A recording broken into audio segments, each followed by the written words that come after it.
É isso. Deixa o controle remoto aqui, doutor Nuno, para tirar da frente. Não tem problema que a gente corta isso aí no começo.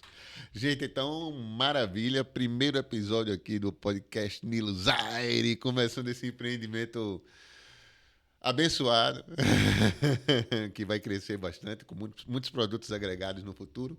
E hoje a gente tem aqui uma responsabilidade enorme de falar com o doutor Nuno Monteiro, uma pessoa queridíssima, muito especial para mim, muito especial para minha casa, importantíssima, tem sido assim uma iluminação ter o doutor Nuno por perto, porque, entre outras coisas, por ser psicanalista, tornou-se um amigo e um discípulo.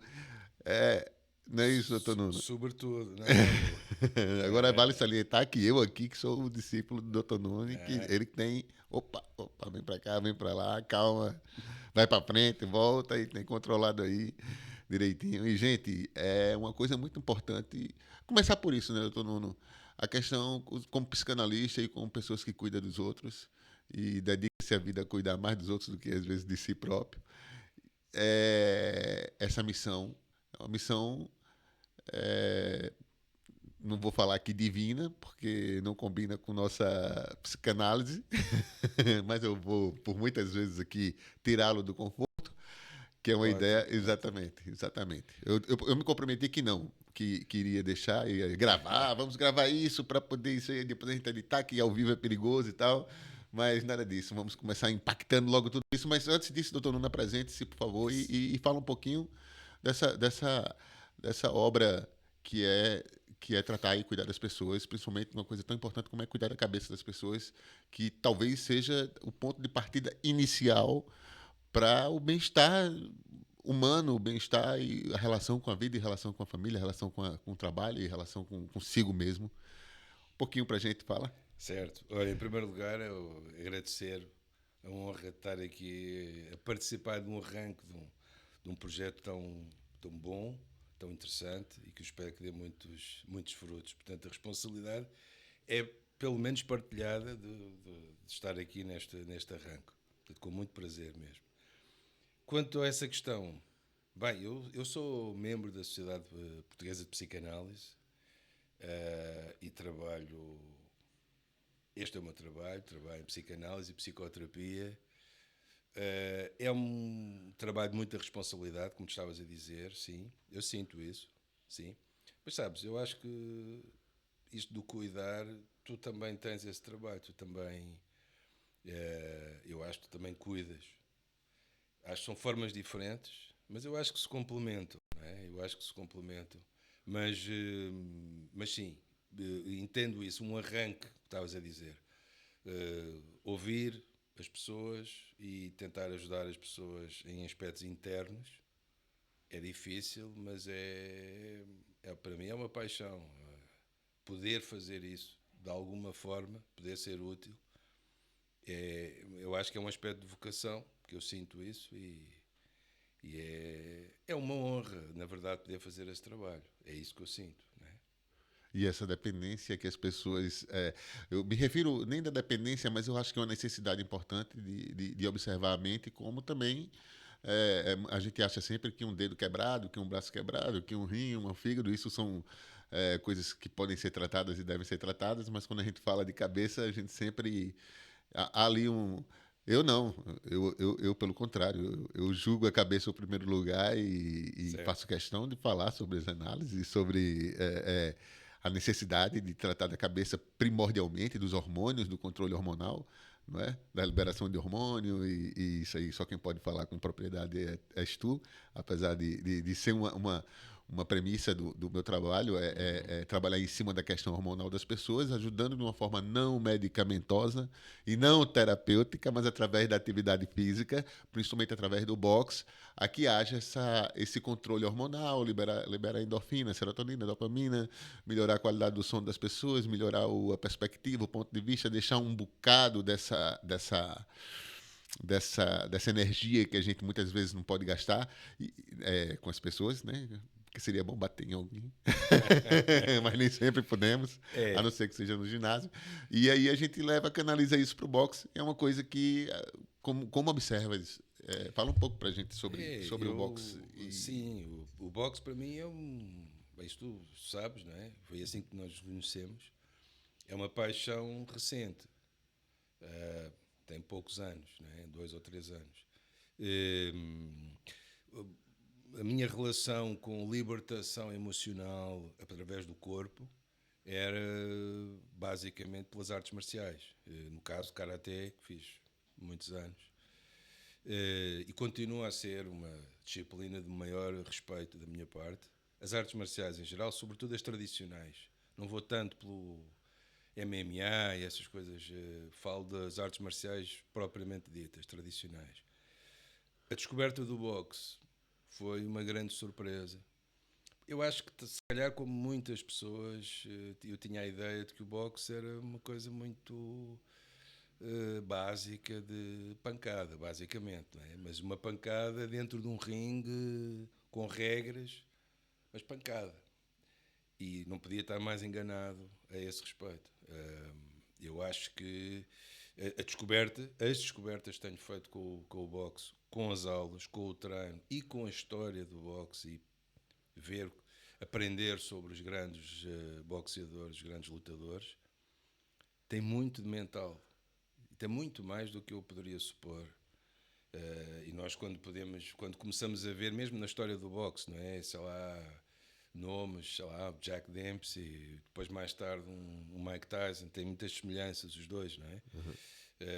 Rapazes, franzinos, com um registro vocal muito agudo, a serem vítimas de bullying e a apanharem pancada na escola e a terem vidas muito difíceis.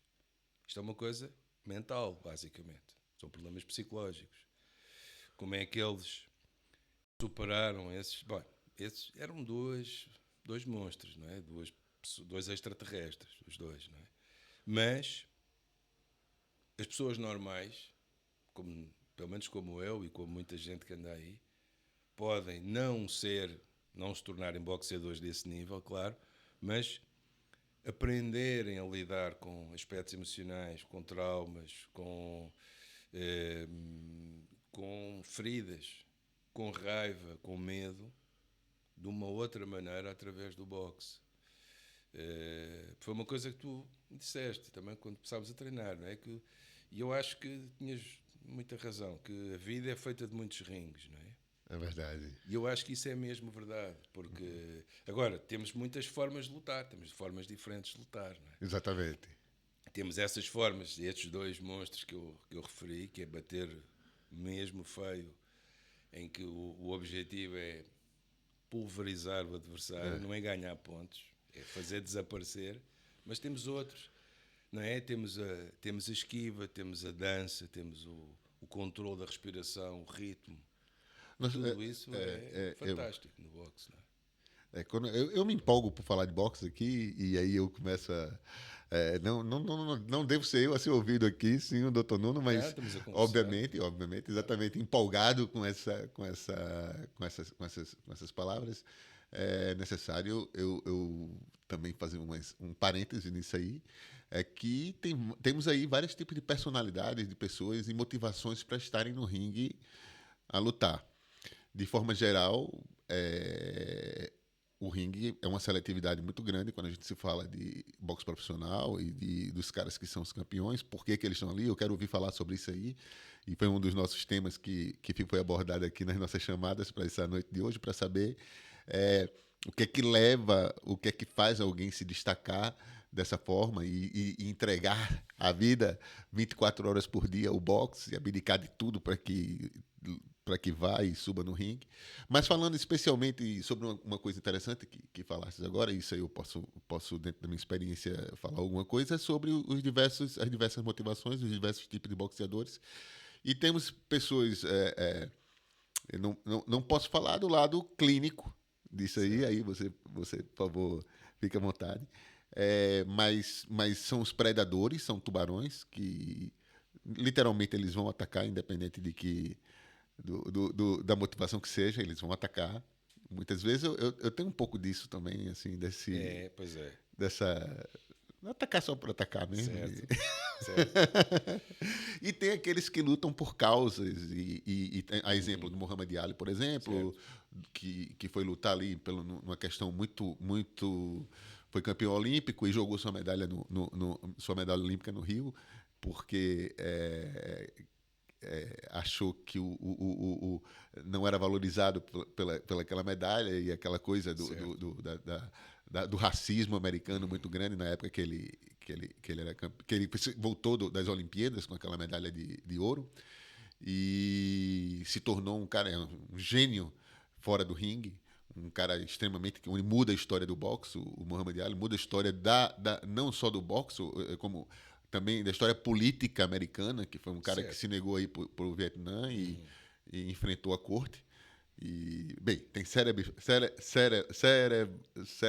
frases do Muhammad Ali, Sim, muito quando ele conhecido. disse, pô, você vai lutar no Vietnã para defender seu país, e ele, vou lutar onde para defender meu país? É, Entre tantas outras, onde ele fala que não ia e bate de frente com a corte, foi punido, perdeu os cinturões todos e tal. E ele, depois ele entra para o Islã e deixa de ser o Cassius Clay, porque disse que o Cassius Clay era nome de nome de escravo. escravo. E no julgamento dele, por ele ter recusado aí a guerra do Vietnã, o juiz insiste em chamá-lo de Cassius Clay e ele diz, não, me chame Muhammad Ali e vai de frente com o juiz. E ele estava realmente jogando e apostando tudo que tinha ali em cima daquilo ali, não cedia.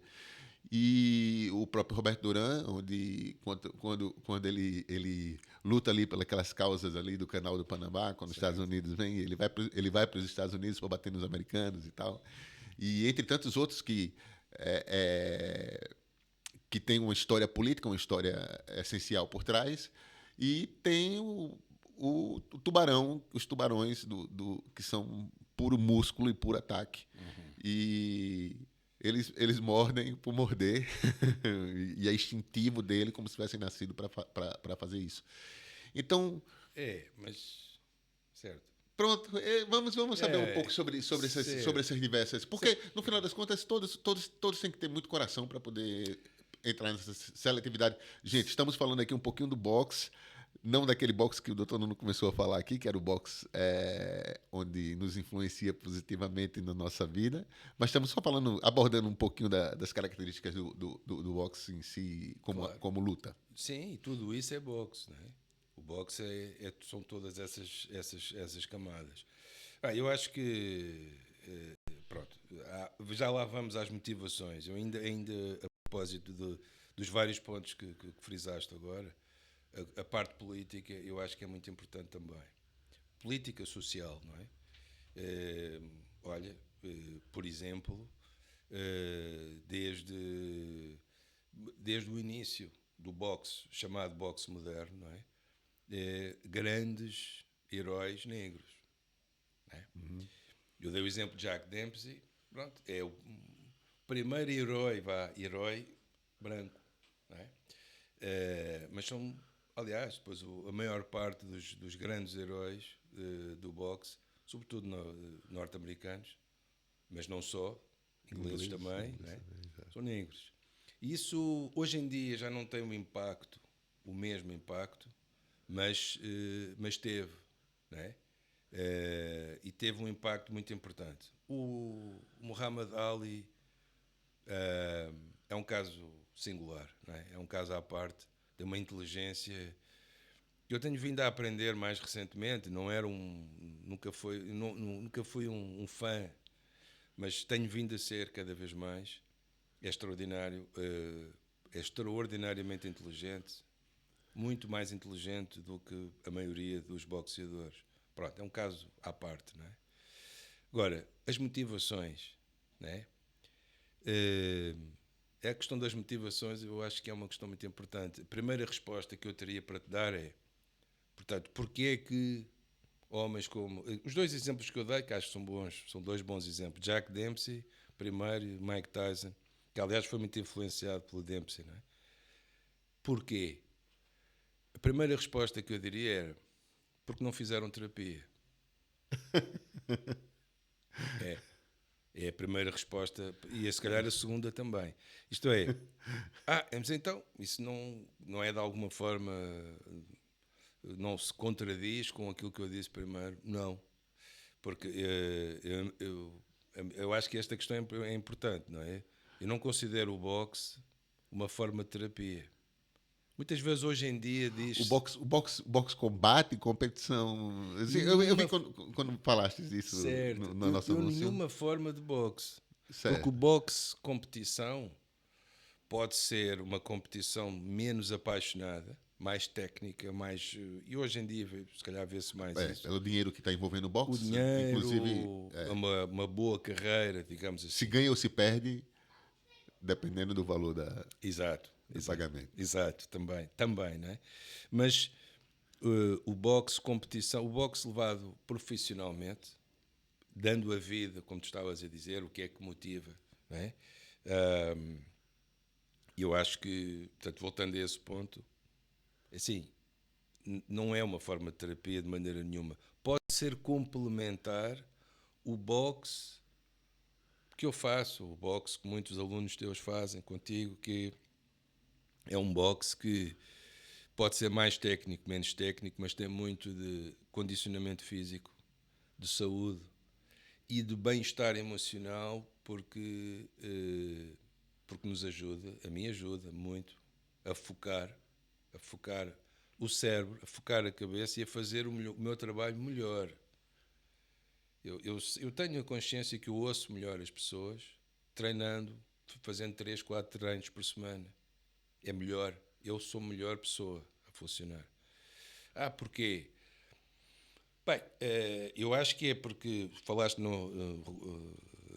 na questão hormonal, claro que sim, mas do meu ponto de vista é porque consigo regular e gerir as emoções de outra maneira.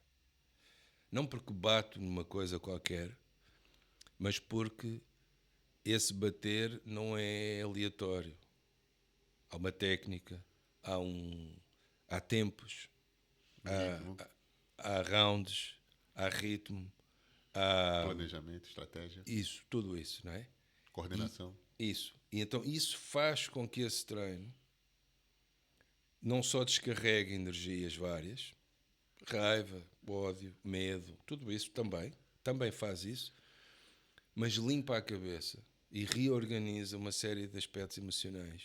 Portanto, eu depois não estou a pensar no sentido intelectual enquanto estou a treinar, nem funcionaria, mas a seguir, quando volto ao meu trabalho, a mente está muito mais Inteligência clara. esportiva, inteligência lógico-matemática, inteligência. A inteligência esportiva não entraria na área intelectual? Doutor? Não. Não neste sentido que eu estava a Tá, não dizer. nesse sentido. Porque estava a dizer Certo. mesmo da utilização da razão mais pura, digamos Tá. assim, de um Um raciocínio mais. esvaziamento mental enquanto pratica Isso, um reset no cérebro de para certa poder. forma, permite um foco muito mais limpo a seguir. Tá. Uma calma, uma tranquilidade. Tudo aquilo que muitas vezes as pessoas acham que seria ao contrário. A pessoa fica mais nervosa ou mais agressiva. Não, é o contrário. É. Exatamente o contrário. Mas isso é este tipo de boxe. Voltando à questão que tu estavas a colocar, o que é que faz estes grandes dedicarem uma vida inteira? E a minha primeira resposta foi porque não fizeram terapia, e continuo a responder isso. E a Se segunda tivessem também. feito, se calhar tinham ido treinar a boxe, seriam teus alunos, Mas iriam se formar mas fariam iriam fazer uma faculdade. outra coisa qualquer.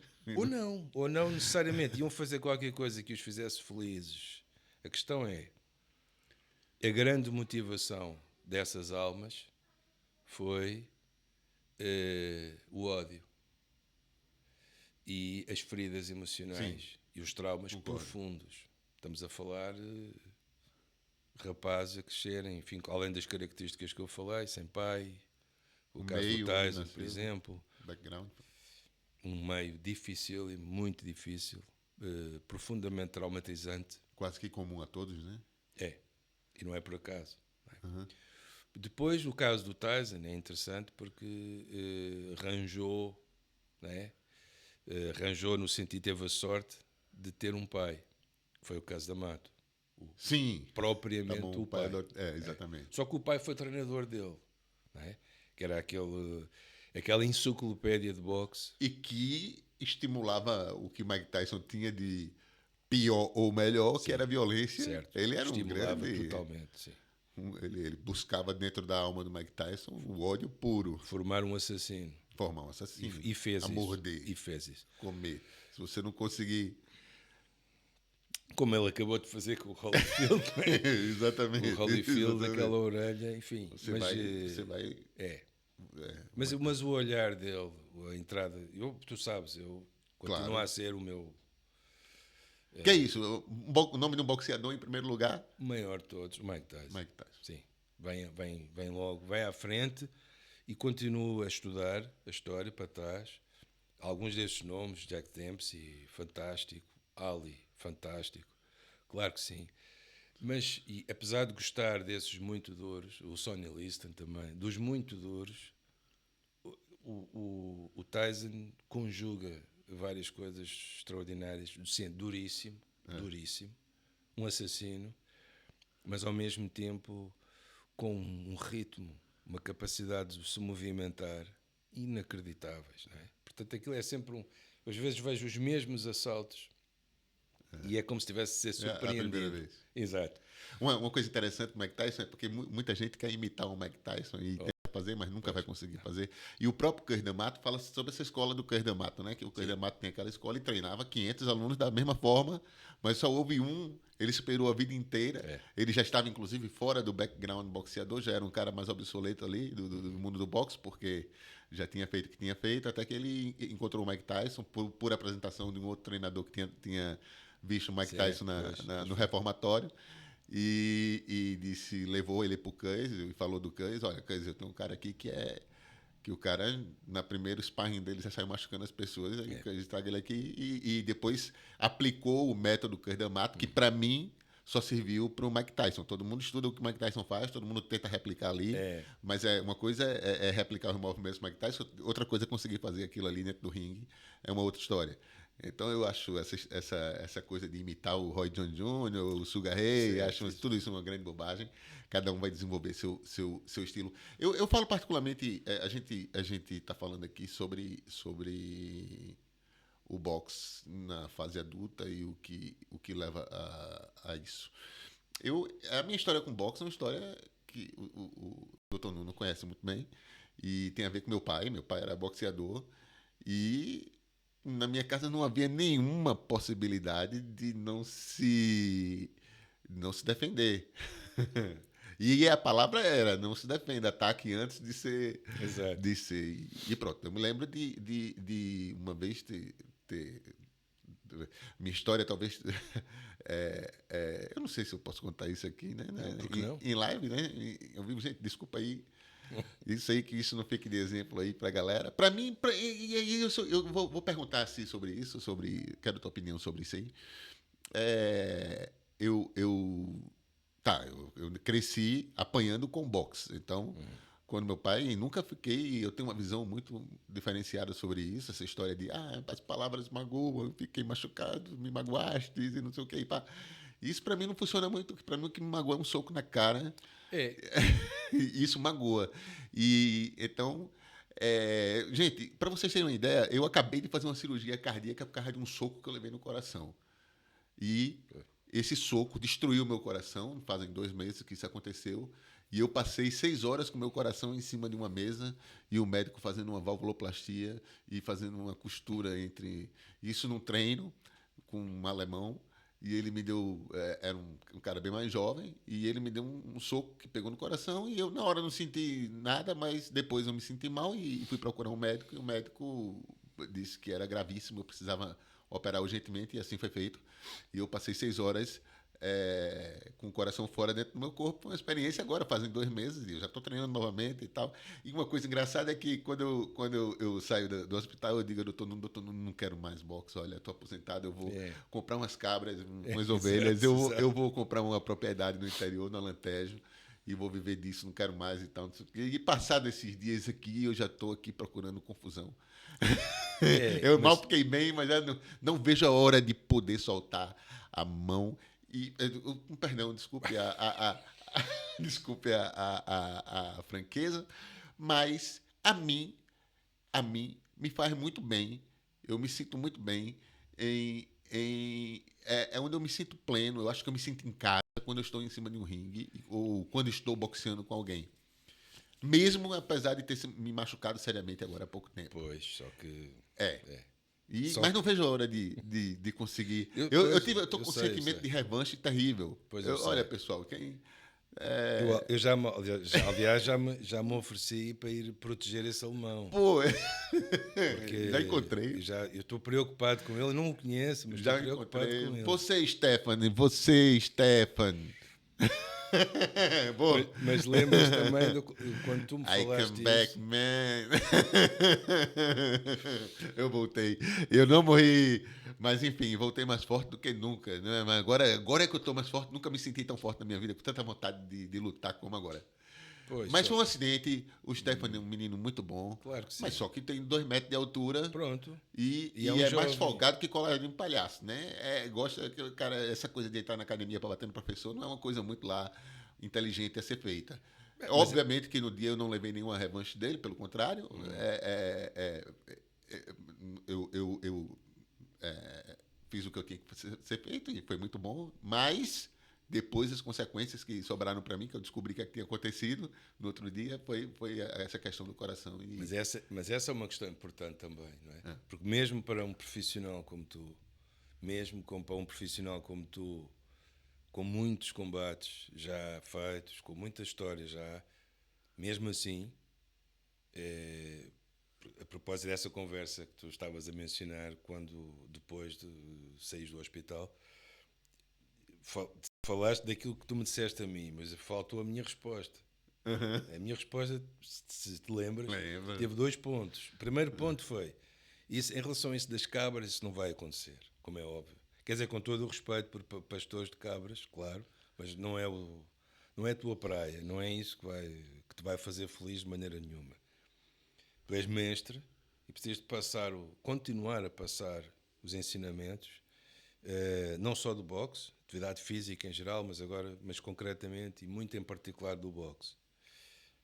Só que se calhar já não é dentro do ringue. Essa foi a segunda parte. Foi a segunda parte. Pronto. Porque aqui é uma questão de idade também. E é uma questão da maturidade que a terapia às vezes também nos proporciona, que é conseguirmos abdicar de coisas. Conseguirmos despedir de algumas coisas, que é difícil para todos nós. Muito, doutor Nuno, muito. Mas tu estavas a falar às vezes falamos às vezes, e aliás fizeste referência há bocado à infância, aos inícios. É sempre difícil abdicarmos. Para uma criança é difícil de abdicar de um gelado que quer comer, de uma atenção da mãe, de um passeio com o pai, de ir jogar à bola com o pai. Abdicar, dizer, pronto, agora já chega. Agora tenho que ir tomar banho, agora temos que ir para casa, agora tenho que ir para a escola, agora... E é difícil abdicar. Abdicar de coisas permanentemente é muito mais difícil. Pronto. Só que a idade continua a aumentar para todos nós. Lá, é muito simples. Eu quando praticava karaté tinha no início 11, 12 anos, 13, mas mais tarde, que tivesse 20, ia combater, mesmo que não fossem torneios. Claro que sim. E era uma coisa que tinha gosto nisso. É. O boxe hoje, para mim, como tu sabes, não passa por ringue nenhum. Então, assim, com a idade que eu tenho, alguma vez, não fazia sentido. Então é adaptado, mas atenção, não estamos a falar de algumas dessas pseudodisciplinas de boxe que se fazem aí nos ginásios, e que não é nada. Sim, não. sim, Estamos a falar de boxe mesmo. Boxe, é. Estamos Boxe aqui falando mesmo, do boxe. mas boxe mesmo, mas que no meu caso, não inclui sparring, já. E porquê que não inclui sparring já? Porque é uma coisa de que eu tive que abdicar, porque a minha idade já não permite, eu não me quero ficar com a cabeça, levar 2 golpes bem dados na cabeça, fico sem trabalhar, fico sem possibilidade de funcionar normalmente. É perigoso.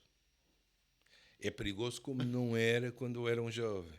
A lágrima vai escorrer aqui. Bruno Moraes. Bruno Moraes, japonês. Você está assistindo aqui, você vai escrever aqui, Bruno, aqui de baixo, sua experiência. Bruno Moraes é um dos maiores boxeadores que eu já tive a oportunidade de ver crescendo e ser um ídolo, e ver lutando e ver os nocautes dele belíssimos. Bruno, japonês, lá de Recife. E vai assistir isso aqui, vai escrever. Bruno, escreve, por favor, aqui embaixo, que eu assisti todos os seus nocautes e eu me lembro você com aquela canhota ali, muito parecido com o Oscar de la Hoya, aquela guarda alta ali, aqueles hooks ali mortais embaixo.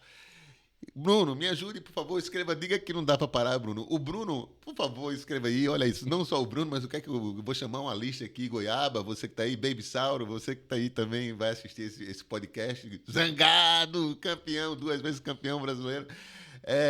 Fala também. Teu discípulo. Meu discípulo, Sim, o Zangado, como é difícil, sim. a gente não consegue. O Bruno, o japonês, ele é um dos maiores boxeadores que eu tive a oportunidade de conhecer. O Mesquita, meu professor também, Sim. que também fez parte desse. Foi um cara que foi sparring do Júlio César Chaves e chegou realmente a dançar na Nata, morava em Nova York e estava lá na Nata. O Francisco Mesquita tinha 63 quilos e se amarrasse a mão dele direita para trás e deixasse só a esquerda, ele me matava uma mão só, do jeito que ele fazia o que ele queria. É um patamar muito diferenciado, Certo. que aí você alcançava assim, e entendia. Ele tinha 37 anos já nessa época, eu era bem mais novo, tinha 27, 10 anos mais velho que eu. E hoje eu entendo que ele precisava ter 37 para ter aquilo que ele fazia, para ele conseguir executar aquilo que ele fazia. Certo. Ou seja, há um choque entre o começo da capacidade mental e o final da capacidade física. Quando você aprende, você tá velho. Poxa, doutor Nuno, isso é chato. O Bruno, só finalizando, Bruno, me perdoe, eu vou contar uma história aqui. Eu não sei se eu tenho autorização para dizer, não me processe, eu acho que você não vai fazer isso, que você é meu amigo.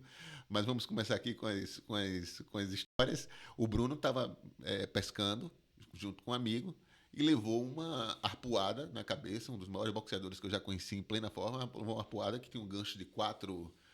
E o raio-x dessa fotografia é o crânio dele, 4 ferros enfiados dentro do cérebro desse camarada e de meu grande irmão aí, que a gente conversa praticamente todos os dias. Bruno, você não parou de boxear, Bruno. E você até agora tenta aí, tá com a cabeça branca já.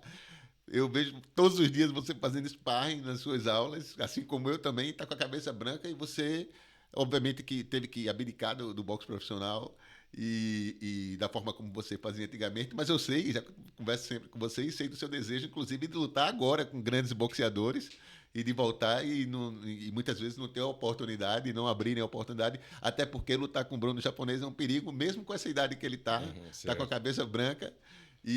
Mas continua um espírito. Doutor Nuno, o que fazemos com essa incapacidade de parar? Mas essa é a questão, não é? A questão, eu percebo isso. Quer dizer, por um lado levamos muito tempo a aprender as coisas. Todas as coisas. E nomeadamente aquelas que prezamos mais também. E depois que aprendemos mesmo, temos que parar. É verdade. Eu percebo isso e acho que tens muita razão. Isso é uma angústia que nos acompanha mais ou menos a todos, acho eu. Precisamente, a questão não é parar. Aquilo que falámos quando saíste do hospital, não é? Foi o quê? Vamos lá ver. O que é que causou o problema na válvula? Um golpe no peito, descaído para o lado esquerdo, portanto, em cima do coração, e com demasiada força. Ok, então é o sparring. Né? Então, isso não significa parar. É que a questão é parar de entrar no ringue, de ouvir o gong e começar. Isso tem que parar em alguma altura. Convém. Né? Mesmo os grandes... nem vou falar do último combate que nós assistimos do Mike Tyson, porque é para não chorar aqui. Exatamente. Mas ele estava ainda, e está ainda capaz, ele, Tyson, de entrar num ringue, mas desta vez a sério, não aquele carnaval que a gente assassino. fez, aquela coisa. Assassinos. Agora, os perigos são outros. É tudo diferente. É tudo diferente. Agora, as pessoas são livres. Tu também és livre de te arriscar, só que o risco, isso é que é a questão da maturidade, é essa. É entender o risco. Depois pesar. Os Como é que é? valores. A transmissão dos ensinamentos. Aquilo que tu podes fazer a muitos níveis. Como, por exemplo, estamos aqui a fazer nesta conversa as coisas que tu podes, através desta plataforma, de transmitir às pessoas. Os treinos. Tudo, mas ao mesmo tempo protegendo-te. Não que, porque isso significa que tu sucumbiste ao medo. Não é isso. Mas protegendo-te no sentido, sendo capaz, de forma mais madura, de te valorizares e de te defenderes. Isso é uma questão de maturidade e não de medo, que é diferente. Não é? Só que o problema aqui é esse. É que para um boxeador isso vai dar no medo. E vai dar a pessoa, começa-se a questionar. Isso para mim não chega. É uma espécie de luto que É, a gente... mas é um luto quase impossível de fazer. Por isso eu sabia que isso ia acontecer contigo também. Começaste a recuperar, agora estás a treinar e a voltar a ganhar muita força. E a única coisa que vês à frente é entrar no ringue, calçar luvas, mas mesmo, pronto, agora... Com mais força do que antes. Arrependido das pancadas que não dei. E não das pancadas que... Certo, mas repara, voltamos à questão do... Falei dos grandes nomes, dos génios do boxe, mas isso é válido para pessoas mais normais, não extraterrestres. As motivações. E aquilo que o Cus D'Amato falava acerca do medo, não é? Isso está por aí, alguns também se vê no YouTube, em vários vídeos. Ainda se ouve a voz dele aí, alguns. A falar acerca do medo, não é? Que o medo, o facto do medo ser como um fogo, não é? Nós precisamos dele. Eu não quero afugentar o medo, não quero apagar o fogo. Só que tem que ser contido e gerido, alimentado e aproveitado. E era isso foi isso que ele conseguiu fazer com o Tyson. Que é transportar esse medo em fogo vivo, mas queimando o adversário, como ele fazia sempre, não é? Eu acho que há outras formas de lidar com o medo, do meu ponto de vista, mais interessantes, que não passam por pegar fogo a ninguém. O boxe não precisa de passar por partir 3 costelas, sentir a cana do nariz a rachar, ou o maxilar a ceder não é? Estás falando isso, tem gente ficando em pé em casa agora e Claro. fazendo sombra. Exatamente. Tem gente Não, que está... Isso que você está com falando o olho, aí. com uma lágrima, Exatamente, que com está os olhos levantando vidrados e... a pensar, é isso E mesmo. pensou, não, eu vou quebrar maxilares, eu Pronto. quero... Mas é uma coisa... Eu compreendo. Parece que você está fazendo uma narrativa do que o cara deve fazer agora. Você não está nem dizendo que ele não deve fazer. Você está dizendo, olha, levanta do sofá, Mas eu não aqueça, alongue... Mas eu não estou a dizer que não deve. Rache dentes. Pronto, uma questão sobre isso. Pronto, falando sobre infância e sobre defesa e etc. Né? A questão da autoconfiança que o boxe dá. Eu falo isso para todos os meus alunos, porque todo mundo que é meu aluno sabe que eu prego uma pacificidade, uma pacificação muito grande e digo sempre que o boxe não só o boxe, como todas as artes marciais, é uma arma de dissuasão. É como uma bomba atômica. Eu não vou brigar com esse cara, porque esse cara tem uma bomba atômica. É melhor não. Apesar de não ser assim que acontece. Quando você descobre, a maioria das pessoas que descobrem que você é um lutador, elas sentem um desejo enorme. E já falamos sobre isso, e o doutor Nuno já me deu resposta sobre isso. Mas as pessoas dizem, esse cara tem 2 metros de altura, é grande, eu me garanto com ele. Todo mundo que está assistindo aí, muita gente vai se identificar com isso que eu estou dizendo. Claro. É como desafiar o professor. Sempre, não faz sentido, não é nada inteligente, não é nada inteligente. E desrespeitoso. Sim, desrespeitoso. Vocês mas fazem isso tem um motivo, não é? Do ponto de vista psíquico. Quando a gente trabalha numa academia de gueto, normalmente as pessoas têm um pouco mais de cuidado ao querer bater no professor. Claro. O boxe é uma coisa interessante, que é porque você chega na academia de gueto, não vai ter vão ter 20. né? Você pode bater em um, mas o treinador vai mandar descer um e vai outro, vai ter outro, vai ter outro, vai ter outro, e vai chegar a um estado de espírito que também se consegue chegar nesse mesmo estado de espírito apenas treinando boxe, porque o treinamento boxe por si só é um treinamento muito intenso, muito duro, Sem e dúvida. esse estado de espírito talvez seja um vício também que nós temos, né, doutor Nuno, que é esse estado de espírito de não conseguir levantar mais um braço, de conseguir entrar num processo de relaxamento. Mas isso sim. Mas isso é Sim, interessante. Isso, por exemplo, é uma coisa. Eu prezo muito isso. Eu sinto isso. E só me sinto satisfeito quando o treino chega aí. Eu começo a sentir que não consegue nem chegar em casa vou mais. desfalecer. É, Não exatamente. consigo nem chegar à porta do ginásio. Como é que eu vou dirigir, né? Exatamente. Mas E isso se isso consegue só acontece com muitas treino. vezes. E eu, Sim, e eu sim. uso isso demais E com treino. quase no desmaio. Mas É. isso acontece-me quase sempre. E quando não chega a esse ponto, sinto uma Não, frustração. você vê uma squeeze d'água a 1 metro de você e você precisa perceber É. que precisa pegar, mas você está com muita sede precisando daquela água, mas você vai, cara, depois eu pego, porque eu não Ou, consigo me o esticar. braço não chega lá, Não chega, ou exatamente. nem sequer a respiração está de tal maneira alterada que não consigo beber a água. É, que não consigo Não é? beber água, exatamente. Pronto. E sinto isso.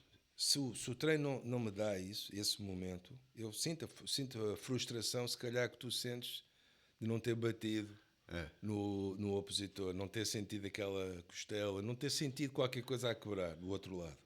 São perspectivas diferentes. Não é? Mas é muito. Pessoal, que todo mundo que eu falei aí, esses atletas todos que me viram, agora todos também vão ter que concordar com isso, que realmente o doutor Nuno traz uma luz aí em cima disso que é para a gente refletir sobre essa questão do estado físico e tal que chegamos, que não necessariamente precisa ser no sparring, no combate, que você consegue chegar a esse nível de relaxamento e de descanso. Talvez a coisa do desafio de entrar na mão, de boxear e continuar fazendo sparring e se machucar muitas vezes, e às vezes não aceitar a idade e ver os jovens em alto condicionamento, precisamos mostrar para ele como é que se faz e tal. Isso realmente não tem condições de durar para sempre. Mas eu venho de uma escola, meu pai, meus irmãos, Aquiles, Cecília e tal, todos são testemunhas aí da escola que a gente vem. E um pai que adorava sair na mão com 70 anos de idade e adorava sair na tapa, Certo. e onde chegava. E era uma coisa realmente fora do normal, o meu pai. E eu cresci no background de apanhar ali de boxe. Claro. Ele, quando ele queria nos ensinar alguma lição, ele dizia, levanta aí e levanta os punhos e nunca foi algo que eu não sei, eu falo isso por mim, não posso falar isso pelas outras pessoas que dizem eu fui traumatizado porque meu pai bateu em mim e tal, não sei o quê, porque pelo contrário eu tive uma mãe que era uma santa, coitada, e maravilhosa, assim, uma pessoa incapaz, mas eu sinto um orgulho enorme. Eu acho que eu apanhei foi pouco. Se eu tivesse apanhado mais um pouquinho, talvez eu tivesse sido uma pessoa melhor. Meu pai Pois, mas estás a ver, é exatamente. Esse é um ponto muito preciso de alguns dos aspectos centrais que nós estamos aqui a pensar. Que por isso é que é difícil para ti largar o ringue. Não é? Porque no ringue estás muito mais próximo do teu pai. Tu aproximas-te do teu pai e quando entra, há um Hulk que entra, ok, pumba, e foram 2 costelas. Agora, pronto, podemos brincar com o assunto, mas estou a falar, dizendo assim, claro. a sério, mas de um ponto de vista que se calhar não é, não é consciente para ti. Mas, hum,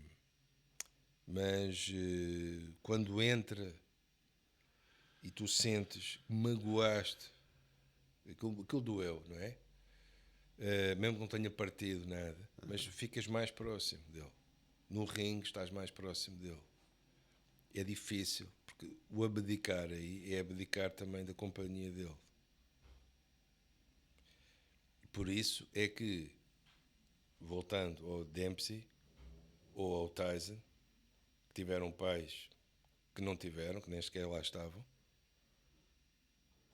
se tivessem feito terapia, provavelmente, não sei, não é? Mas é uma hipótese, será não tinham Bem, se calhar não tinham sido os boxeadores que foram também, não é? E tínhamos Não perdido. tínhamos dado essa Tínhamos novela, perdido, tínhamos perdido essa história toda. esses dois seres extraordinários no boxe. Agora, não teriam era feito feito o boxe com tanto sofrimento. Isso não. Por isso é que eu digo, o boxe não é uma terapia. Porque hoje em dia é muito comum as pessoas usar-se isso, o boxe, isso é terapêutico, para mim é terapêutico. Não, há uma coisa que é terapêutica, é a terapia. Não é? O boxe é o boxe. Agora, pode-me fazer bem, e faz, a mim faz-me, e acredito que faça a muitos milhares de pessoas, felizmente, por motivos vários, por motivos de controle, enfim, que já fomos vendo aqui, de controle emocional, de equilíbrio das emoções, de equilíbrio de ódio, raiva. Pronto, mas em relação à autoconfiança é interessante também. Certo, eu estou de acordo, mas a autoconfiança tem uma origem, isto é a minha perspectiva, não é? Anterior ao treino do boxe. E nós observamos isso nas crianças, não é? Pronto. De onde vem a segurança, de onde vem o sentimento de segurança nas crianças? Esse tem a mãe e o pai a transmitir afeto. E depois teremos pessoas a dizer, isso é é uma coisa assim, um clichê, um lugar comum. É capaz de ser. Não deixa de ser verdade. É isso que nós vemos isso no trabalho também com crianças e adolescentes e até com adultos. As peças que faltam são tipicamente peças de infância. Porque uma coisa é teres a admiração do teu pai, porque houve alguém que se meteu contigo e tu deste 2 golpes e deixaste o miúdo a dormir. E sentes que o teu pai olhou para ti com orgulho e aquilo tem um valor ouro puro, não é? Para o rapaz, não é? Claro. Pronto. Mas em vez de a atenção ser obtida assim, se for obtida pura e simplesmente através de afeto direto, do pai dizer que gosta, dar uma festa, ir passear, ouvir a criança, simplesmente ouvir mesmo, não é? Ouvir com interesse. Esta criança não precisa de bater em ninguém para obter a atenção e a admiração do pai. Isto é um exemplo, não é? Mais da minha perspectiva, também profissional. Vamos agora abordar um pouquinho esse assunto da criança e do pai. Certo. E da mãe. Certo, sim. Que eu posso dizer que não vim de nenhuma família desorganizada financeiramente, nenhuma família desorganizada dentro do que se via nos anos 80 sim, claro. E nos anos 90. Hoje em dia, talvez, pela desconstrução, no meu ponto de vista, que está vendo com a sociedade e com os jovens de hoje, com os adultos, e esse pai que foi formado na minha geração, que talvez, na minha observação, queira dar para o filho, queira transmitir para o filho uma ideia que não teve, aquela coisa, quando eu era criança, meu pai não me deu presente e eu agora vou dar tudo pro meu filho. Quando eu era criança, meu pai bateu em mim, mas eu nunca vou bater no meu filho e tal. Então temos agora uma sociedade aí de um monte de pai que... Eu fui dar uma aula particular, numa escola particular, essa semana. A escola que meu filho estuda é uma escola é uma escola pública, aqui em Portugal, estamos na Europa, é uma escola pública, e a escola pública, as crianças são de um comportamento exemplar, ela é incrível, eu sou impressionado, nós somos brasileiros, vocês não têm noção, vocês que não conhecem a Europa, vocês não têm noção que meu filho tem 5 anos e sai com um grupo escolar da sala dele, com 50, 60 alunos, e vão para o metrô público, com as professoras, em filinha. Todos eles entram no metrô público, no autocarro público e vão fazer visitas em outro estado daqui de Portugal. E agora, durante as férias, eles todos os dias viajaram, foram para Coimbra, foram para não sei para onde, Parque dos Dinossauros. Isso não é só ser na Europa, desculpa interromper, mas é em Portugal. Em Portugal, né? Nós temos muitas coisas que não são boas. Eu, como português, posso quer dizer, sem dúvida nenhuma, não é assim, eu reconheço, claro que sim. Há muitas deficiências, muitas insuficiências, muita coisa que falta, mas em termos de segurança não há dúvida que isso faz diferença. É uma das coisas que eu acho que ainda são boas. Ou seja, não, nem sempre é assim Tá na bom, Europa. tudo bom, Pronto, Europa. mas Mas certo. temos muitos países na Europa que talvez Claro, tenha. A claro, claro. Dinamarca, por De exemplo, um modo geral. as mães deixam os bebês do lado de fora do Certo, restaurante, certo. tomando frio para se acostumarem com o frio. Aquilo ali congelando, e os bebês ficam, elas entram no restaurante, almoçam e deixam no carrinho do lado de fora. E isso parece mentira, mas é verdade. Quem quiser pesquisar. Mas eu fui, relativo a isso, eu fui dar uma aula numa escola particular, a pedido de um colega. Tato, Tiago, era esse o presente que eu ia te dar, Tiago. Tiago é um amigo, professor de boxe, Certo, tá, vai nos assistir. E eu liguei pro Tiago e disse: Tiago, tem uma aula na segunda-feira para te dar. E ele: pô, tá me dando por quê? Pô, eu disse: não, porque eu sou seu amigo. Ele: mas na camaradagem mesmo? Eu disse: na camaradagem, vai lá dar aula. Cara, eu enlouqueci nessa aula. Eu vi a hora surtar. Eu tive que. Era uma escola particular certo. com uma equipe de criança. Professor, desculpa aí, você sabe que eu liguei para ti e disse que tu me mandasse pro inferno quando quando eu fui para esse lugar. O Então, nível de. Eu vi ali um retrato dos pais, do comportamento, de como essas crianças devem, porque você tem uma escola pública onde os meninos são rigorosamente obedientes aos professores nossa, como eu tenho orgulho de que meu filho tenha um complemento educacional, talvez até mais forte do que o próprio educação em casa, certo. e eu fico impressionado com a educação que ele recebe na escola, mas eu cheguei nessa escola, uma escola particular, onde se paga muito caro, e parece um depósito de monstrinhos, Deus me perdoe, olha, não quero ser cancelado no meu primeiro dia de, de trabalho nas redes Certo, sociais, certo. mas eu saí tão transtornado dessa É, escola que, é, doutor Nuno, eu confesso que eu estava desesperado, eu saí da certo. escola desesperado. Foram duas aulas, um para um grupo de meninos de 5 anos de idade e outro para um grupo de meninos de 3 anos de idade. Os meninos são lindos, umas coisinhas docinhas, fofinhas, maravilhosas, todos. Ah, mas o que tinha de mordida, tinha momento que eles estavam com um taco de beisebol e tênis e raquete de tênis a Certo. bater uns nos Pois. outros, o outro pendurado no pescoço do outro com a mordida que arrancou o pedaço. Mas isso é muito O interessante, que é não é? isso, doutor Nuno? Pronto, isso tem que ver, eu acho, tem que ver com precisamente este tempo que nós estamos a viver agora, eh, em que há uma sobreproteção das crianças, sobretudo com mais posses, lá está. Se é escola de rico, pronto, estou eu a dizer, não, tu não disseste assim, mas pronto. Arrogante, gente. Pronto, porquê?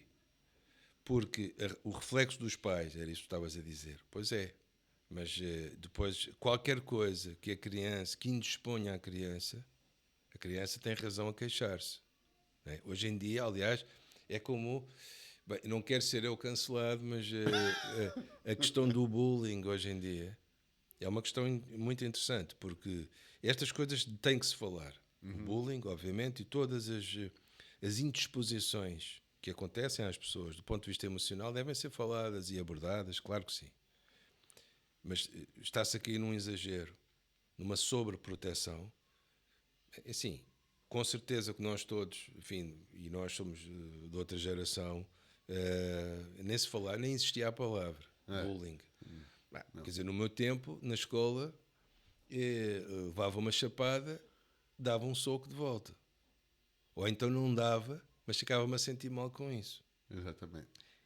Pronto, para isso servem as artes marciais e o boxe, sim. Não para bater no outro, mas para não levar a chapada.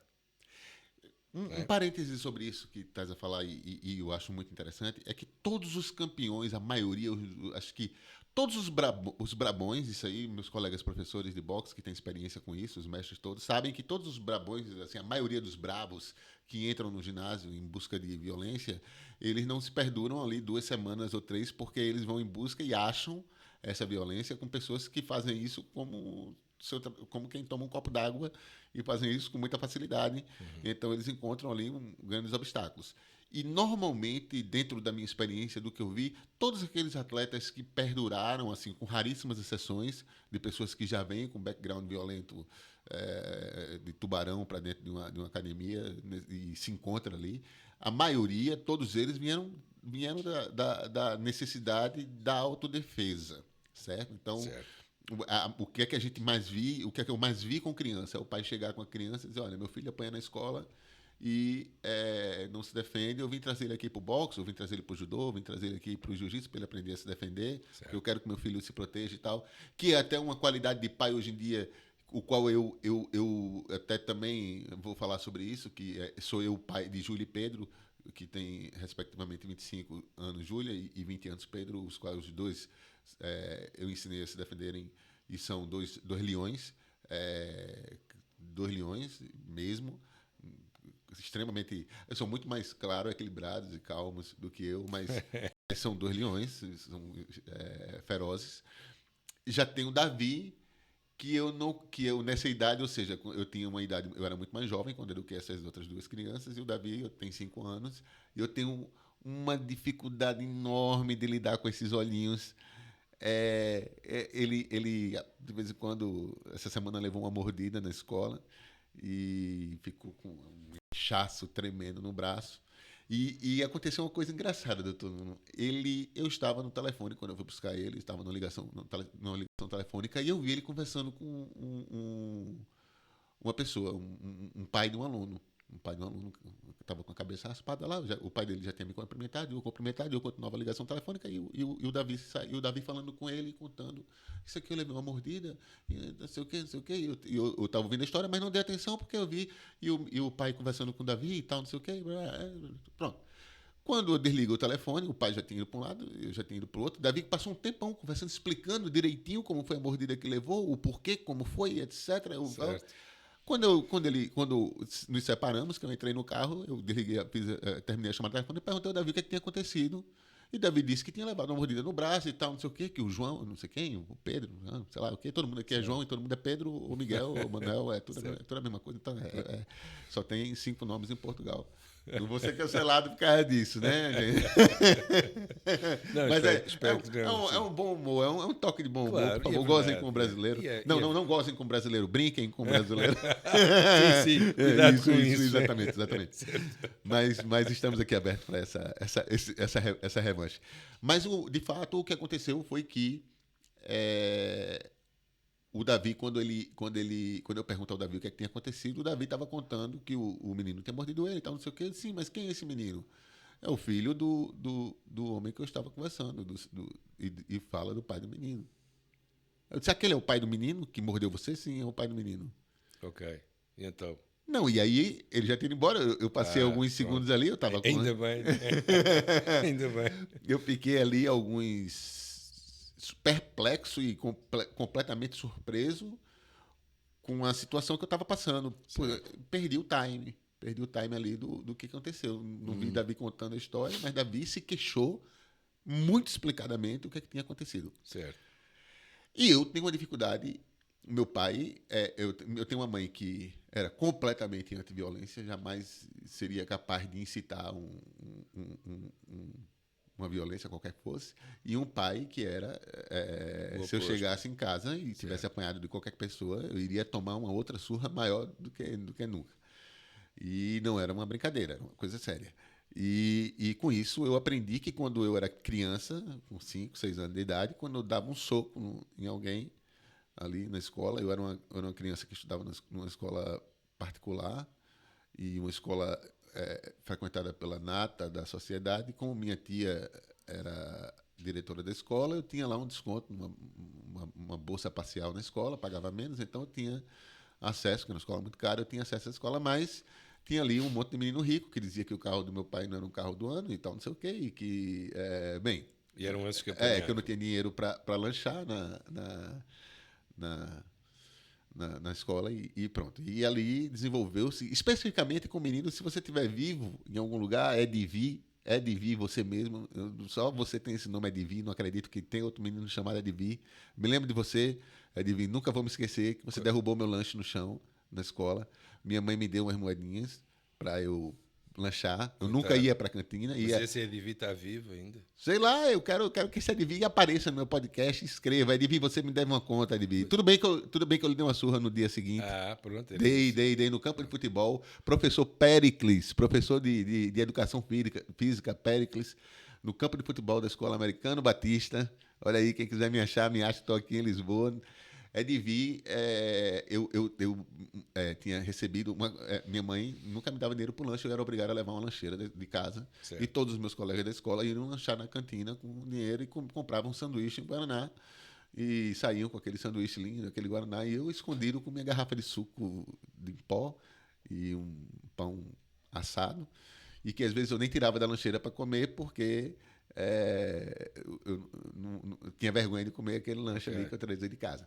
E aí minha mãe recebeu o 13º e me deu umas moedas assim, disse, olha, hoje você lancha na escola e tal, não sei o quê. Pronto. Me deu dinheiro, eu fui na cantina, correndo comprar meu lanche e tal, e venho com o meu sanduíche, um sanduíche de queijo, no plásticozinho, aberto até a metade, e um copo de Guaraná, daquele Guaraná de máquina, na mão, andando, e Edivi, mais alto que eu, de um ano maior do que eu, e nessa idade é bem maior mesmo, né? Uma série para outra. O cara é do 5º ano, ele é mais velho, então ele é maior mesmo e tal. E eu venho com o meu lanchezinho, ele tá indo para onde? Eu disse, estou indo lanchar. E ele dá uma tapa no meu sanduíche, no meu refrigerante, que o sanduíche, eu me lembro do sanduíche cair na areia, na terra, e ficar sujo de terra, e meu copo de refrigerante cair no chão, e a espuma do Guaraná sumir. Aquela espuma que tem do Guaraná, do gás do Guaraná, sumir na areia e olhar aquilo ali. E eu acho que foi uma das maiores dores que eu já senti no mundo, porque eu fui fazer uma queixa dele na diretoria e eu nunca tinha sido violento, nunca tinha batido em ninguém. E eu subo para a diretoria, eu não vou falar o nome da diretora, não era minha tia Cássia, um beijo bem grande. Não era a senhora que era diretora do meu... Mas a senhora era diretora-geral, essa pessoa, essa outra diretora era coordenadora. Não vou dizer o nome dela, não, pronto. E certo. Ela começava com logo para você ter ideia. Pronto, exato. Terminava com tela, mas tudo bem. E ela eu chego lá para reclamar com ela, aos soluços, e ela, não, mas você não por que você está chorando tanto? Sanduíche, não quer, não. E eu chorava e soluçava, e ela me deu o dinheiro para que eu vou lhe dar o dinheiro e você vai lanchar lá e tal, não sei o quê. Não quero dinheiro, e chorando, eu quero minha mãe, eu quero minha mãe, e liga para minha mãe na escola, já vai lá me buscar. E na escola, depois de aí vai reclamar com essa diretora e dizer, olha, o que é que você fez com o menino?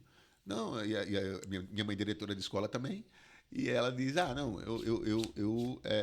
não, eu fiz tudo para o seu filho parar de chorar, mas seu filho não para de chorar. Essa noite eu dormi, passei a noite inteira, aquele soluçando a noite inteira por causa daquele sanduíche. O problema não era o sanduíche, o Guaraná, eu não queria o sanduíche, eu queria aquele sanduíche. É uma das maiores dores que eu me lembro de ser muito dolorido aquilo ali. E nesse dia minha mãe, muito evangélica, muito cristã e muito... Foi a primeira vez que minha mãe brigou com essa... Você devia ter punido ele, botado ele de castigo, suspenso. Não, mas eu ofereci o sanduíche e eu ainda saí como o cara culpado porque estava ali aperreando na diretoria e 1h da tarde ela já queria ir embora, mas tinha que esperar minha mãe porque eu não saía do lado de jeito nenhum. Resultado é que minha mãe, quando sai, ela diz assim, e você, um frouxo que não deu um murro nesse menino? Pois. E eu olho para minha mãe, mão dada na rua, chorando ainda, não parei de chorar em nenhum momento. Olhei para minha mãe e disse, eu podia dar um murro nele. Porque meu pai sempre mandava dar, mas minha mãe não. Mas o teu pai não entrou nessa história. Não. Nessa especificamente não. Depois em outras ele entrou severamente. Mas nessa não. Nessa foi minha mãe que disse... E por quê? E você, seu frouxo, por que você não deu? Olhou para baixo e... Porque ela estava muito brava com a diretora, que ela exigia uma providência da diretora e ela não tomou. No outro dia, aula de Pericles, aula de futebol, e o Edivi vem, eu não jogava futebol, mas fui jogar futebol nesse dia, me lembro de Pericles chegar para mim, você fica aqui na zaga, você é zagueiro, e você não deixa a bola passar. Era uma criança. Só faça isso, não corra para lá, não corra para trás, não corra para frente, não corra para lugar nenhum, só não deixa a bola passar dessa sua área que você está aqui, daqui para lá é dele, daqui para aqui é a sua. E o tempo inteiro o jogo acontecendo, e vem o Edivi, correndo feito um louco e tocando bola para frente, e não olhava para mim, só olhava para a bola muito avançada na frente, eu só olhava nos olhos deles para ele chegar. Nessa altura, meu pai já tinha me ensinado a boxear, eu boto o pé esquerdo na frente, o pé direito atrás aqui, faço a base Ele vem correndo e eu dou um soco. E o soco foi tão forte que eu parecia que tinha acontecido alguma coisa comigo. Eu sei que eu tenho que ser atropelado por um caminhão, porque quando eu bato nele, eu dou uma volta de 360 em mim mesmo. A pancada foi tão grande que ele me fez girar entre mim mesmo. Ele cai lá no chão e Só um direto, né? um Foi direto. só um. Só Não um foi mais direto. nada. Mas na verdade foi ele que bateu com a cara na minha mão, porque Claro, foi ele que mas veio sempre. correndo. É sempre. Foi, não, eu não bati. Foi Todo ele, mundo que estava no campo testemunha que foi claro, ele foi que ele que veio chocou. em direção. E dormiu, não. Não, não dormiu. Levantou-se, caiu no chão, obviamente, as pernas subiram assim, porque ele bateu com a cara na minha mão estava parada. Ele que vinha correndo, adiantando muito rápido na bola, e com a força do peso do corpo dele, Exato. vem de encontro com o rosto em minha mão. E cai no chão, e ele se levanta para querer brigar comigo, aquela coisa, alguém me segure, eu quero brigar e tal. Tem sempre essa história, eu já estava falando sobre isso, tem sempre alguém que quer brigar e me largue, não tem ninguém segurando ele. Sai da minha frente! E ele querendo ir para trás de você, pronto. E adivina essa história e vem o Péricles com apito na boca. Pá! Grande professor Péricles, parabéns, você é um professor old school. E ele vem correndo com apito. O que é que está acontecendo aqui? Aí adivinha, ele me deu muito, ok? E adivinha diz assim, e o professor Péricles diz assim: ah, vocês estão querendo brigar?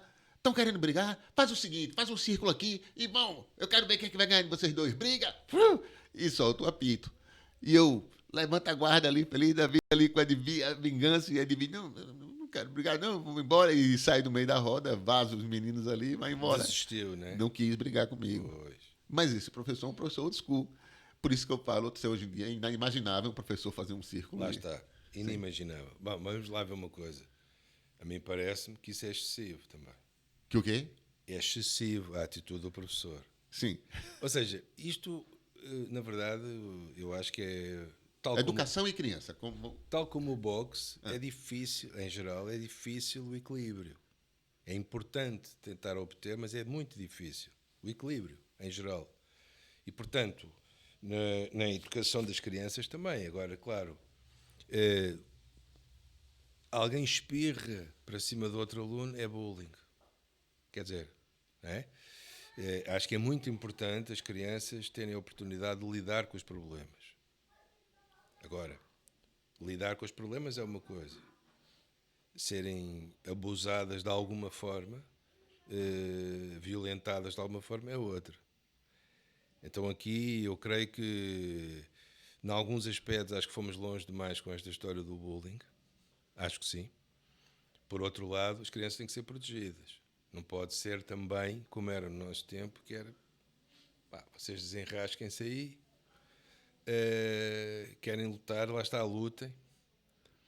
E não há funcionários, ninguém Que coisa interrompe. difícil, doutor Nuno. É difícil. Qual é essa medida? Eu digo isso pro meu filho Davi, que eu não tenho essa medida mais, e eu fico, quando eu vejo esses olhinhos dele, e ele dizer, não, papai, eu sei me defender, eu corro. Eu me escondo, quando ele quer bater em mim, eu me escondo e fico debaixo Como da é que mesa. tu ouves isso, né? Eu não tenho a menor coragem de dizer, apesar de dizer, você precisa ser homem, você precisa se defender, nós somos homens. Lá vou eu ser cancelado por causa dos homens. Não, mas isso é importante. Mas isso é importante. A única coisa que eu te posso dizer em relação a isso, duas coisas, se calhar. Primeiro, não há uma medida. Nestas coisas não há medidas standardizadas. Olha, a medida 3 ou a medida 4, isto não funciona assim. As pessoas nós, felizmente, somos todos diferentes, uns dos outros e as crianças também. Mas, dito isto, aquilo que eu diria era, aquilo que a criança precisa. Estamos a falar sobretudo de rapazes, não é? Há esta questão aqui de género, que é verdade. Mas aquilo que a criança em geral precisa, a mim parece-me, em primeiríssimo lugar, é sentir que é apreciada, que é amada e que os pais, neste caso o pai, dá atenção ao que a criança diz. Dá atenção, ouve. No caso, estás a falar, portanto, com o teu filho, não é? Isto é muito importante, começar por aqui. Mas a seguir, eu concordo contigo. Eu acho que... Porquê é que não é bom, então, fugir? Por sistema. Porque pode-se estar aí a abrir uma porta para o estabelecimento de um padrão de evitamento dos problemas. Certo. Isso. Uma letargia, Certo. uma sonolência para... Ou pior ainda, uma coisa que depois redunda numa certa cobardia, que é, eu ali vou encontrar o problema, então vou à volta. E depois vou à volta, e depois vou à volta, e depois passo a vida no zigue-zague, para evitar qualquer questão que seja incomodativa ou que me ponha à prova. Não é? Certo. Isso não é bom. Não, eu não acho que seja. Vamos criar, lá está, adultos inseguros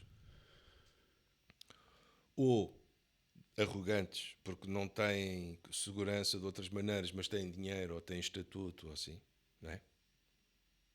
É difícil. Então como é que isto se faz? Perguntas tu.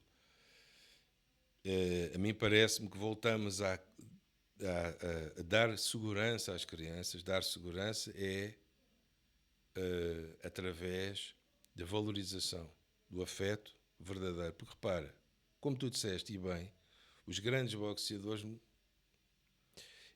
nunca tiveram isso. E a diferença dos ginásios, como tu estavas a dizer, um ginásio de gueto, há respeito. E há respeito pelo território. Até porque as pessoas sabem que se pisarem o território do outro, aquilo corre mal. Há um respeito por códigos, não é? Que não existe nas, digamos, classe mais alta, não é? Não existe. Existe muito mais arrogância, existe muito mais prepotência, existe muito mais... A compra pelo lote, pelo espaço. Exatamente, exatamente. Eu diria que, estando a pensar em ambiente socioeconómico médio, não é? Mais uma vez, o que é muito importante é a criança, no caso, um filho, sentir que é apreciado por si só, por aquilo que é. Então a autoconfiança que vem daí. vem do se sentir amado, vem de se sentir seguro. Na minha opinião, na minha impressão e na minha experiência, até agora, sim. Começa aí. Então, Depois não acaba aí. Depois está a crescer, e aí sim, está a crescer, um rapaz está a crescer, há um aluno, um colega que bateu, então o que é que devemos incentivar? Para ir para cima dele e parti-lo todo? Não. Fugir? Também não. Então, se ele souber boxe, ou souber artes marciais, ou assim, é importante para evitar apanhar a chapada. Isto é importante, porque pode muito mais facilmente fazê-lo. Tá. Este é outro parte do boxe que a gente não falou ainda. Foi verdade. Mas que é extraordinário. E o boxe tem as duas. Não é? Quando pensamos num outro extraterrestre, do meu ponto de vista, perguntavas-me há bocado, eu continuo o Loche. O que é aquilo? Não é? O Nicolino Loche, o argentino. A defesa. Aquilo é extraordinário. Não é? Eu nunca me canso de ver os mesmos rounds, as mesmas... Aquilo é uma coisa... Um tipo franzino, mal acabado. Não. Eu sempre usei o argumento que você no boxe, a melhor ferramenta do boxe são as pernas, porque você não há necessidade de você receber o golpe. Você antecipa e não recebe o golpe. Agora, quando você esquiva, e o doutor não sabe disso, você passa direto, que vem aquele braço Certo. passando, e você volta, fica de pé e vê o braço do sujeito aqui, assim. Certo. E o queixo aqui. A gente volta com o contra-ataque. Se é o tubarão, para voltar à metáfora de há bocado, e que tem o sabor do sangue, vai voltar. Se é um Tyson que faz isso e esquivou, matou. Matou, põe a dormir logo. Porque vê aquilo, nem acredita, não é? Fica até não, saliva. É completamente... Até saliva a ver aquilo. É completamente... É um momento que se torna slow motion. Isso. Quando você passa direto assim, é a queda do Hulk que o doutor não aprendeu, aquela quedinha do Hulk que você vê, aquela costada que você olha assim... Tem muito meme fazendo isso em vários vídeos de boxe, que o cara cai assim, e tem uma série de atores que o cara para aqui e olha para a câmera. Já foi. E aí são vários atores, tem Clint Eastwood, tem Leonardo DiCaprio, aquele George Clooney que faz... E é uma série de filmes diferentes onde eles fazem. Que o cara baixa aqui, ele caiu, o braço passou direto, o cara olha aqui, aí olha assim, e todo mundo faz. Aí o outro faz. Aí o cara. Pá! Aí Pum. coloca a mão. E realmente, para quem é boxeador, sabe o que eu estou dizendo, é uma sensação muito, muito prazerosa quando você Pois, coloca. mas isso é, lá está, isso é aquela outra parte. Agora, há o evitamento. O Sim, sim, evitamento é muito importante. E no limite, eu penso, olha, eu foi sempre o que disse ao meu filho também, que é, o evitamento é muito importante. Mas no limite, se tiver que, se tiver que enfiar um golpe, se tiver que golpear o colega, alguém, se não houver maneira de evitar, então golpeia. Eu vou fazer um parêntese sobre isso agora, rapidinho, e todo boxeador que está me assistindo sabe disso. A gente tem duas formas de bater numa pessoa. A gente pode fazer um trauma físico notável, onde É, ele, pois pode. Alguns de vocês podem, sim. do ponto de vista visual. Sim, sim. Sim, E sim. podemos fazer algumas centenas de traumas não notáveis, Certo. que não é notável a olho nu. Ah, sim, sim, sim. Claro, claro, claro. Então, nós boxeadores, isso é uma coisa que, se vocês quiserem aprender, vocês podem fazer isso não só na arte do boxe. A gente está falando aqui do boxe, que é nosso background aqui. A gente veio falar um Certo. pouco de boxe, mindset boxe. Mas nem instantâneo. Até, Mas eu quero dizer o seguinte: que você pode quebrar o nariz da frente, quebrar os dentes, deixar o olho arrebentado, ou seja, ele parecendo que foi atropelado por um caminhão, mas na verdade não foi, porque o golpe que eu levei no coração não deixou nenhuma marca e quase me nem foi mata. instantâneo. E nem foi instantâneo. Certos golpes no fígado, nos A lixa rins. telefônica, né? Sim, exato. A lixa Exato. Rins e fígado. E não. Talvez vocês não percebam muito o que, é que eu quero dizer, nem Pois. todo mundo perceba sobre o que, Há se muita gente trata. que sabe o que é A a lixa lixa telefónica. telefônica. E não marca tanto para fora, mas Mas nos órgãos internos. Mas isso. quando o golpe é dado com técnica e com maldade, É, atinge, exatamente. Isso. destrói. Não, você coloca ali, não há necessidade então de deixar um dente quebrado, que ali chama muita atenção. Você pode se defender sendo menos. Deixando menos menos traumas visíveis. Certo. Mas então, concluindo, nós temos que terminar esse podcast. Certo. Estamos na hora. Doutor Nuno, tem uma coisa que a gente falou sobre todo mundo, mas eu queria saber de ti. Me conte uma história sua agora, onde você provocou o nosso grande técnico de audiovisual aqui, o Antônio, que é meu parceiraço. O Mano Tony tá aqui no background, ainda acabou o tempo, já subiu aqui algumas vezes. É nosso técnico, quem fez isso aqui tudo funcionar e quem tá fazendo isso funcionar. Quase tudo, ainda faltam umas coisinhas, né, Tony? Que você incitou a ele a se defender, até porque eu sei que ele tem um background de arte marcial, sempre o colocou nas artes marciais. E uma outra situação, se não ele, uma situação sua mesmo, onde você já se defendeu e sentiu a necessidade de se defender quando criança, ou quando adolescente, ou quando jovem. Pois, olha, aí posso, enfim, da minha parte,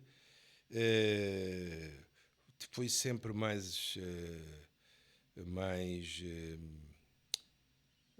afoito a meter-me em situações de conflito, foi sempre para defender outra pessoa, nunca para me defender a mim.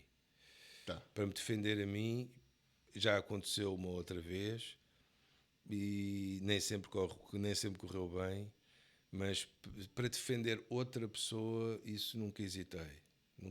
Agora, é interessante falarmos do meu filho, não é? Do António, porque eu acho que ele nisso, e se calhar noutras coisas, é muito mais equilibrado do que eu. Porque se calhar também estávamos há bocado a falar de vou dar ao meu filho uma coisa que eu não tive e tal, não é? Que é uma coisa que nós todos temos muito, não é? E eu acho que, pelo menos tentei, acho que mais ou menos consegui, dar-lhe a ele muito mais estabilidade emocional, também no que diz respeito ao medo, à agressividade, etc., do que eu recebi. O que lhe permitiu a ele, acho eu, ser muito mais equilibrado nessa gestão. Sim, ele começou por praticar karatê também, como eu, e depois quis mudou para o Kung Fu e fez o Kung Fu todo, até a faixa preta. E portanto, a arte marcial dele é o Kung Fu. Já teve uma outra situação em que nós discutimos, uma coisa mais tensa, de escola, nada de especial, até agora. E eu acho que ele pensa muito bem. Ele pensa equilibradamente. Eu acho que tem muito que ver com isto. Tem mais segurança do que eu tinha na idade dele, acho eu. Afeto, um afeto claro, limpo, direto, e depois discutir os problemas. Temos que estar, enquanto pais, não é? Assim como tu, enquanto mestre, nós, em geral, enquanto pais, estarmos disponíveis não só para ouvir a criança, mas discutir os problemas quando eles surgem. Os problemas concretos. A história do que tu descreveste, do sanduíche e do guaraná, e a forma como está gravado na tua mente a espuma do guaraná a envolver o sanduíche no chão, e a autorização real da rainha, da tua mãe, para bateres nele, aquilo foi uma coisa... Ficou uma autorização vitalícia para bater, não é? Portanto, as coisas têm... Ou seja, as coisas com as crianças têm muito impacto e perdura muito. Portanto, se fizermos... Se a transmissão do afeto, se a atenção, se o cuidado estiver lá, e se a criança perceber que no limite tem que se defender e pode ter que ser preciso enfiar um direto em alguém para se defender, eu acho que as coisas, em princípio, vão correr melhor, não é? Mas, enfim, mas É eu sei isso, que isto não é... Doutor Nuno é surpreendente. Nós vamos ter que ficar por aqui. Sim, senhor, Estamos no vamos time. embora. Vamos subir esse vídeo. E, doutor Nuno, você tem uma característica. Aqui em Portugal, você não é uma coisa tão legal, mas os portugueses sabem que eu sou brasileiro, então sabem que usa Sim, você. claro, claro. Mas aqui em Portugal se usa mais tu. É. No Brasil se usa você. O você aqui em Portugal é uma coisa meio distante e tal, mas para nós brasileiros você é você. Então, Certo. E o tu é um pouco rude, e não o é? tu Desculpa lá, mas... exatamente. Mas, enfim, é o nosso tratamento próximo. É o tratamento próximo do português. Certo. Então, para nós, você é uma coisa. Então, eu acho muito bom que o Dr. Nuno, ele sempre, no final, ele fecha. Eu acho que ele não vai falar, não vai concordar comigo, mas há uma coisa espiritual nessa história minha com o Dr. Nuno, que eu chamo ele de anjo, né? Esse homem com esses olhos azuis, assim, sempre ali, tem um poder, apesar de ser esse rapaz magrinho, Fininho, franzino, pequeno, pequeno, você olha para ele leve. e pensa que não, mas é um anjo e eu reconheci a grandiosidade do Dr. Nuno no primeiro momento que vi, ele estava correndo na esteira e eu o convenci a vir fazer uma aula de boxe. É verdade. E foi ali. E em boa hora isso aconteceu. Foi. Muito bom. E desenvolvemos ali uma grande conversa que com certeza vai terminar em livros, porque não tem fim essa conversa. Talvez esse seja um momento, mais um dos nossos momentos de longas e longas conversas ao longo desses anos. Mas o Dr. Nuno tem uma peculiaridade. Ele, quando vai embora, ele deixa uma mensagem. Ele consegue concluir. Nós tivemos aqui uma conversa que teve um começo, teve um desenvolvimento, teve aqui gozações, brincadeiras, teve a seriedade da abordagem que queríamos fazer sobre, pelo menos relativo ao nosso primeiro episódio do podcast, que era o fator emocional dentro das artes marciais, falar sobre adultos, falar sobre a violência, falar sobre as crianças. Então a gente conseguiu falar sobre tudo de uma forma despretensiosa e estar tecnicamente aqui abordando uma lista até porque não precisa disso com o Dr. Nuno, nós temos aqui um background de conversas muito grande. Sim, verdade. Talvez precisamos de mais uns 5 ou 6 podcasts desses para poder para falar de diversas abordagens. Certo. Mas o Dr. Nuno tem uma coisa engraçada que sempre fecha. E Dr. Nuno, obrigado, porque você fechou agora. Eu talvez fui iluminado aqui nessa pergunta que eu te fiz sobre a tua experiência pessoal e falar sobre o Antônio. O Antônio é um menino que eu conheço. De uma calma ímpar, parecido com meu filho Pedro também, que Pedro é muito parecido com o Antônio, mas o Antônio consegue ainda ser mais ainda do que Pedro, quase não se ouve a voz do Antônio, e você deu um exemplo muito grande sobre o que você falou sobre o se sentir amado, porque até então não tinha ficado completo, né? Estava muito no imaginário. O que é você dar afeto, o que é você Certo. dar segurança, o que é você dar autoconfiança do poder da arte marcial. Então ele está treinado para se defender, ele tem um background, ele é uma faixa Certo. preta de Kung Fu, e ele teve uma coisa que foi esse afeto dos pais, quando você conseguiu finalmente dar um exemplo dentro da sua própria família, dentro da Certo. sua casa, e usou o Antônio, foi muito feliz com essa conclusão e muito convincente. Eu vou ter que fazer agora um podcast com o Antônio para poder Pronto, vocês e por que entenderem não? o que Isso. o Dr. Nuno quis dizer com isso, e foi muito, muito, muito, muito conclusivo. De novo, me deixa surpreso e muito grato. Doutor Nuno, Muito obrigado por essa obrigado, conversa. Não, muito obrigado, eu. Foi um prazer, como sempre. E mais uma vez um gosto de estar aqui, de participar no arranque desta grande iniciativa. Muito obrigado. Obrigado, doutor Nuno. Obrigado. Valeu. Valeu, mano, Tony.